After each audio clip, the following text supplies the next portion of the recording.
semuanya. Setelah di video yang lalu kita sudah bersama-sama untuk membahas mengenai corak tekstil yang berkaitan dengan tren dan yang berkaitan dengan unsur-unsur desain. Nah, pada video kali ini kita akan membahas corak tekstil yang erat kaitannya dengan prinsip desain. Oke, mari untuk semuanya kita simak videonya. Nah, berikutnya setelah kita membahas mengenai tren, hal yang tidak luput atau yang sangat amat menjadi dasar ketika kita mau membuat desain, ya di sini kita membicarakan konteksnya adalah desain corak tekstil, ini tentunya adalah unsur dari desain itu sendiri. Nah, kalau kita ada di sekolah desain begitu ya, biasanya kan kita diberikan materi mengenai unsur desain ini. Unsur desain ini ada unsur praktis, kemudian ada unsur real,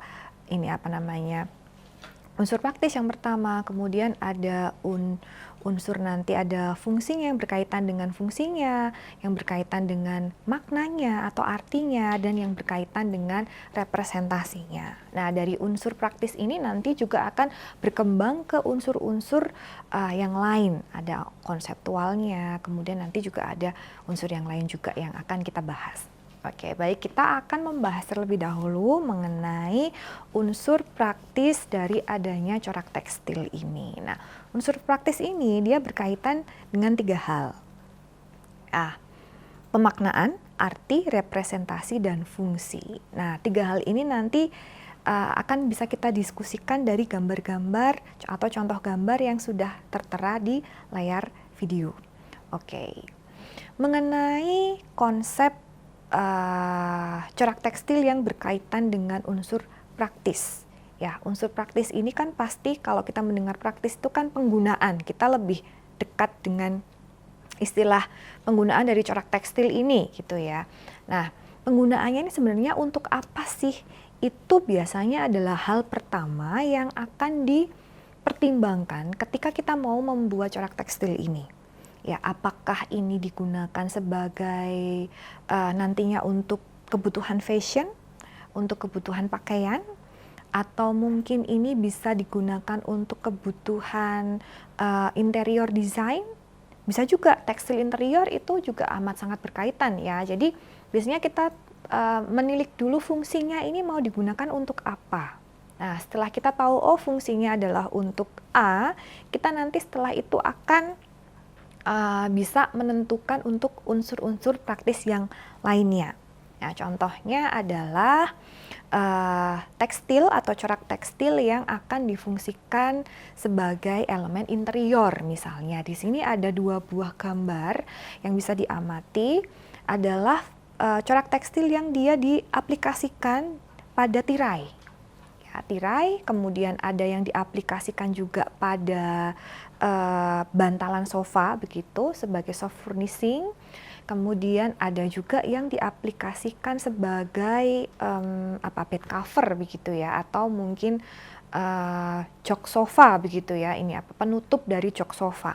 Nah, ini adalah kebutuhan-kebutuhan dari unsur praktis di corak tekstil ini untuk kebutuhan interior design. Nah, pastinya ketika kita berbicara itu, ini nanti akan berbeda dengan ketika kita membuat corak yang kebutuhannya adalah untuk fashion design. Pertimbangannya itu adalah berbeda. Misal di sini kita berbicara tentang corak yang akan digunakan sebagai elemen interior design. Taruhlah adalah tirai begitu ya. Tirai itu kan untuk menutup jendela ya. Pasti di rumah kita itu jendela itu ukurannya lebih dari tingginya manusia, biasanya 2 meter ke atas lah. Nah, 2 meter ke atas ini, ukuran ini nantinya juga harus diadopsi oleh para desainer dari tekstil interior ini, supaya ketika mereka menempatkan motif, ini tidak keliru gitu ya. Kalau motifnya ini dibuat kecil-kecil, orang nanti tidak akan bisa melihat dari motif tekstil ini gitu. Nah, karena memang dalam sebuah ruangan yang luas, orang itu melihat tekstil ini dari jarak yang cukup jauh. Kalau jaraknya itu cukup jauh, artinya kita perlu membuat ukuran dari motif itu lebih besar supaya dia terlihat dari kejauhan. Ya, contohnya seperti itu. Juga ini berlaku untuk misalnya bed cover. Kalau Anda melihat desain-desain bed cover itu kan biasanya motifnya tuh cenderungnya adalah besar-besar gitu ya. Mungkin paling kecil itu bisa sekitar 20 cm itu mungkin paling kecil gitu. Tetapi hal semacam itu tidak bisa berlaku untuk fashion. Nah, karena fashion itu adalah hasilnya adalah benda pakai ya, yang kita pakai di tubuh begitu ya. Jadi harus disesuaikan juga dengan ukuran si pemakainya. Ukuran manusianya itu berapa yang memakai. Kalau memang corak yang untuk elemen interior misalnya tirai, kemudian nanti misalnya kita pakai sebagai elemen fashion, nah itu sudah tidak pas ya tentunya, karena desain tirai itu besar, sedangkan kebutuhan fashion kita membutuhkan desain yang pas, cukup bisa dilihat ketika itu teraplikasi pada pakaian. Nah, hal-hal semacam itulah yang harus dipertimbangkan yang pertama ketika kita mau membuat corak atau mau mendesain corak tekstil ini. Kemudian hal selanjutnya adalah apakah memang corak yang kita desain itu berkaitan dengan unsur praktis yang berupa makna atau arti gitu. Apakah memang punya corak ini punya makna tertentu, misalnya yang biasanya kita dapatkan pada kain-kain tradisi, ya kain-kain tradisi, entah itu kain batik, kain tenun, itu adalah kain-kain ya tradisi yang pada umumnya sudah memiliki semacam motif yang diacu begitu ya. Jadi ada motif tradisi yang dia diacu, dan motif-motif tradisi ini dia memiliki makna atau memiliki arti.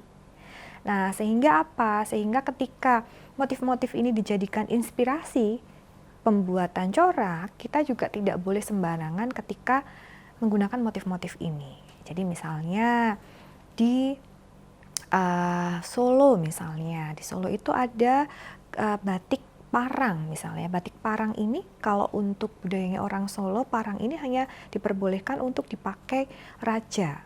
Tapi banyak juga desainer tekstil yang kemudian mengadopsi motif parang ini menjadi motif tekstil cetak begitu ya untuk desain-desain mereka. Nah, di sini juga makna atau arti ini juga harus diperhatikan, jangan sampai nanti mengadopsi corak motif tradisi yang itu bertentangan begitu ya. Misalnya ini memiliki makna yang negatif tetapi kemudian diadopsi. Nah, itu akan menjadi salah kaprah begitu ya.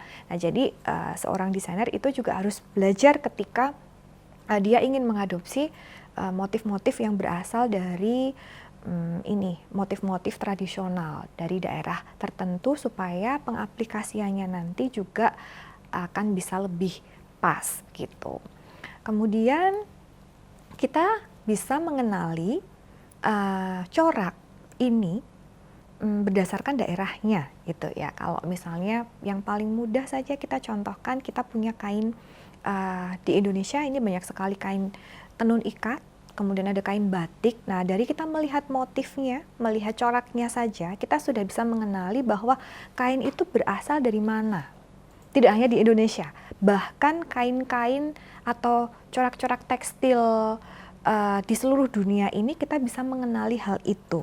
Karena kita punya semacam punya wawasan begitu ya, ketika kita mengenali budaya tertentu, kemudian kita mengamati budaya itu dan kita menyerap apa yang ada di sana, kita pasti punya semacam gambaran global begitu. Oh, budaya ini itu semacam ini. Ketika mereka merepresentasikan menjadi bentuk visual, ini akan menjadi visual-visual yang seperti apa gitu. Nah, ini juga berkaitan dengan unsur praktis yang sifatnya adalah representasi. Jadi tekstil ini bisa merepresentasikan dari mana kita berasal. Misalnya kalau kita pakai batik dengan warna coklat, oh bisa jadi orang yang memakai ini berasal dari daerah Solo atau Jogja. Karena representasinya batik yang berwarna coklat atau soga ini adalah batik yang berasal dari Solo atau Jogja gitu. Atau tekstil ini bisa merepresentasikan ini tadi seperti pada gambar yang ada di sebelah kiri atas ini ya. Kalau kita amati kira-kira tekstil ini dari mana asalnya? Tebak-tebakan nih ya. Oke, kita pasti arahannya adalah kalau enggak Jepang, Cina, atau Korea. Intinya adalah budaya-budaya yang kaitannya dengan budaya oriental begitu. Nah, ternyata tekstil yang ada di sebelah kiri ini dia asalnya dari Jepang.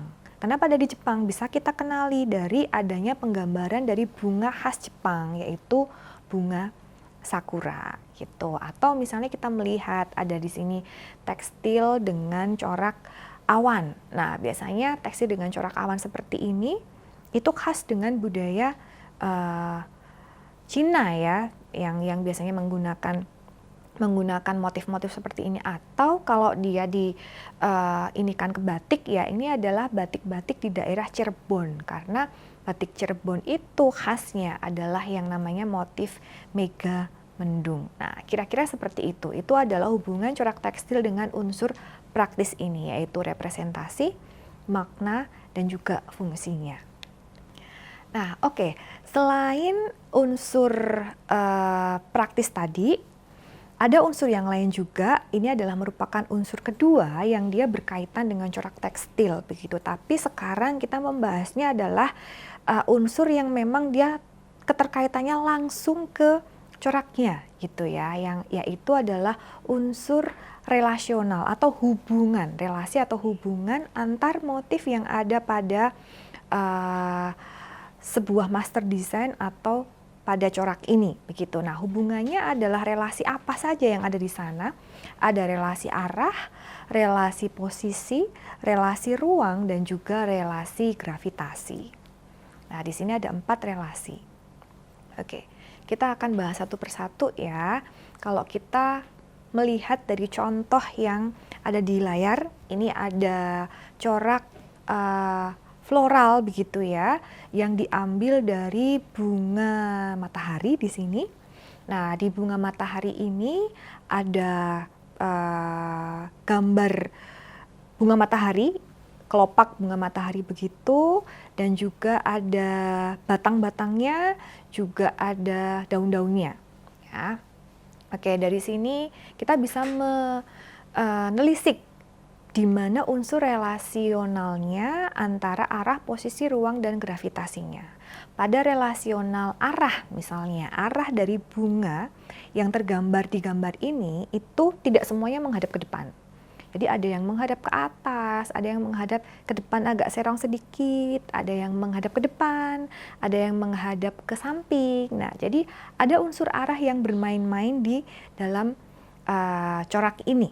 Itu daunnya pun sama juga, ada daun yang mengarah ke kiri, ke atas, ke kanan, ke bawah, juga sulur-sulurnya itu juga dia punya arah yang sudah diatur sedemikian rupa. Kemudian posisinya, nah posisi ini ada bunga yang dia posisinya di bawah, di tengah, dan juga di atas. Intinya bunga itu tidak dalam posisi tunggal ya, jadi ada berbagai macam variasi posisi bunga dan juga daunnya gitu. Kemudian keruangannya, di sini bunga ini menempati suatu keruangan yang sifatnya adalah mungkin ada layer dari ruang ya. Jadi ada bunga yang tampaknya dia berada di paling depan, kemudian ada yang lebih ke belakang lagi, mungkin kemudian di bagian belakangnya lagi ada daunan, baru di bagian belakangnya lagi ada latar belakang atau ada backgroundnya. Nah, itu menunjukkan adanya relasi dari ruang. Dan yang terakhir adalah relasi dari gravitasi, yaitu adalah bagaimana bunga-bunga ini kemudian saling tarik-menarik satu sama lain sehingga dia posisinya adalah dalam satu unsur kesatuan yang saling mengikat. Itu adalah unsur dari yang namanya relasi gravitasi. Nah, kira-kira seperti itu penjelasannya dari unsur relasional ini. Oke, berikutnya saya akan masuk ke tahapan yang unsur desain yang ketiga, yaitu unsur konseptual. Nah, di sini adalah unsur yang mungkin paling bisa diamati ya, karena memang basicnya, dasar-dasarnya ini seluruh bidang seni rupa dan desain pasti kenal semua yang namanya titik, garis, bidang, dan volume. Tidak ada yang tidak mengenal ini gitu, tetapi nantinya implementasinya akan berbeda-beda. Nah, dalam video kali ini implementasinya adalah ke arah corak tekstil. Oke, kita akan membahas dulu implementasi yang mengarah pada titik yang mengarah pada corak tekstil ini. Oke. Di sini ada dua gambar yang menunjukkan corak tekstil yang berupa titik ya. Di sini ada titik sebagai unsur utamanya, begitu. Unsur penyusunnya adalah titik. Nah, titik ini bisa berdiri sendiri maupun dia bisa dibuat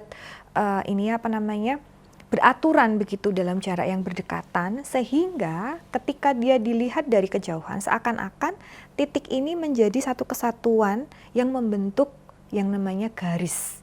Ya, jadi dari titik ini bisa berdiri sendiri seperti di gambar sebelah kiri maupun dia bisa menyatu dan itu bisa terbaca sebagai garis.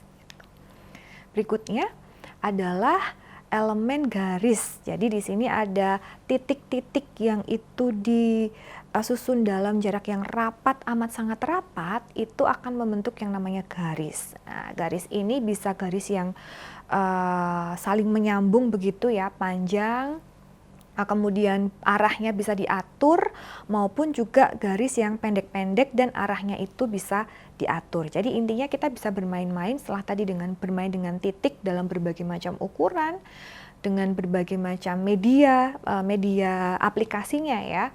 Kemudian ini kita juga bisa bermain-main dengan garis juga dengan berbagai macam ukuran dan juga media aplikasinya. Oke, berikutnya kita juga bisa bermain-main dengan yang namanya warna ya. Bidang dulu ya. Ini ada bidang. Nah, dari garis yang dia garis itu kan dari satu titik ke titik yang lain. Nah, kalau bidang ini dari satu titik kemudian dibuat garis menuju ke titik yang sama. Itu namanya adalah bidang. Jadi garis yang dibuat dari satu titik kemudian diakhiri pada titik yang sama, itu adalah bidang. Nah, di sini implementasinya bidang ini bisa dijadikan sebagai unsur dari corak tekstil. Nah, bidang yang seperti apa? Bidang geometris yang pertama. Kemudian bidang-bidang yang menirukan siluet-siluet dari figur yang ada di alam, begitu ya, tumbuhan atau hewan yang ada di alam, ataupun bidang-bidang yang dia menirukan figur dari bentuk-bentuk yang non figuratif begitu ya, tidak harus dari manusia, tidak harus dari hewan atau tumbuhan, tapi juga bisa dari makhluk hidup yang lain gitu. Nah, contohnya adalah pada dua corak yang ada di layar. Ini adalah variasi dari bidang ini, ternyata bisa amat sangat kaya sekali, baik itu bidang yang sifatnya nyata maupun bidang yang sifatnya maya, karena maya ini dibentuk dari rangkaian garis-garis yang ketika dia terbaca, ternyata meskipun tidak saling berhubungan, garis-garis ini bisa terbaca sebagai bidang juga gitu, seperti gambar pada sebelah kanan. Oke, berikutnya adalah volume. Nah, volume di sini adalah bidang yang ketika dia disusun sedemikian rupa, dia bisa menghasilkan semacam ruang gitu ya, keruangan, sifat keruangan. Jadi kalau kita melihat dari dua corak tekstil di sini, kita bisa melihat seakan-akan itu rumahnya ini benar-benar nyata. Bentuknya, ada bentuk rumahnya 3 dimensi begitu ya. Padahal ini sebenarnya adalah hanya corak 2 dimensi saja. Gambar sebelah kiri dan gambar sebelah kanan ini sama gitu ya. Jadi ada sisi keruangan yang terbangun ketika kita hanya mengkomposisikan bidang-bidang. Gitu. Dan yang berikutnya ini adalah unsur visual yang berupa bentuk, ukuran, dan warna. Itu bentuk kita bisa mengadopsi dari bentuk-bentuk flora, bentuk-bentuk fauna, bentuk-bentuk geometris, bentuk-bentuk non-objektif gitu ya, misalnya kayak percikan tinta atau mungkin hanya garis-garis tidak beraturan seperti pada gambar di sebelah kiri ini, atau mungkin juga hewan ya seperti penguin, kemudian tumbuhan, dedaunan begitu. Kemudian ukurannya bisa divariasikan, ada yang besar, ada yang kecil, dan juga warna. Di sini untuk corak tekstil itu warna itu tidak terbatas. Jadi daun itu boleh menjadi warna pink, boleh menjadi warna kuning, boleh menjadi warna merah menyala, meskipun pada kenyataannya kita tidak mendapatkan daun dengan warna-warna itu ya. Jadi jarang sekali daun itu berwarna misalnya berwarna biru, itu kan jarang sekali. Nah, di sini kita bisa memainkan sebebas atau semau kita gitu. Jadi ekspresinya itu bisa lebih kaya melalui corak tekstil ini. Nah, oke, untuk komposisi warna kita bisa menggunakan teori warna dari teori Brewster maupun dari teori Munsell begitu ya. Dari teori Brewster ini bisa kita dapatkan bahwa warna-warna ini terbagi menjadi kelompok warna primer, sekunder, tersier, dan warna netral atau hitam dan putih begitu. Nah, dari situ nanti bisa kita bagi lagi, misalnya kita mau ada komposisi warna analogus, warna yang letaknya berdekatan, kita bisa memilih warna-warna yang ada di sisi itu, atau kita bisa mengkomposisikan warna kontras, misalnya warna yang letaknya adalah saling berseberangan misalnya, kita juga bisa mengolah komposisi seperti itu. Kemudian berikutnya ada juga teori warna Munsell yang ini juga bisa dimanfaatkan ketika kita membuat komposisi warna pada corak tekstil gitu. Di sini ada deretan warna cerah, ada nada warna, dan juga ada deretan warna gelap atau yang disebut sebagai tint, tone, dan shade. Nah, tint, tone, dan shade ini bisa kita mainkan untuk kita memberikan variasi dari ini ya, apa namanya, alternatif warna. Karena dalam corak tekstil itu biasanya satu desain itu tidak hanya dibuat dalam satu alternatif warna, tetapi satu desain itu bisa jadi dibuat minimal itu 5 alternatif warna. Untuk apa? Untuk menyesuaikan dengan selera dari konsumen. Oke, baik. Demikianlah video bagian pertama yang sudah kita bahas, yaitu keterkaitan corak tekstil dengan tren dan dengan unsur desain. Oke, video ini akan berlanjut pada video berikutnya.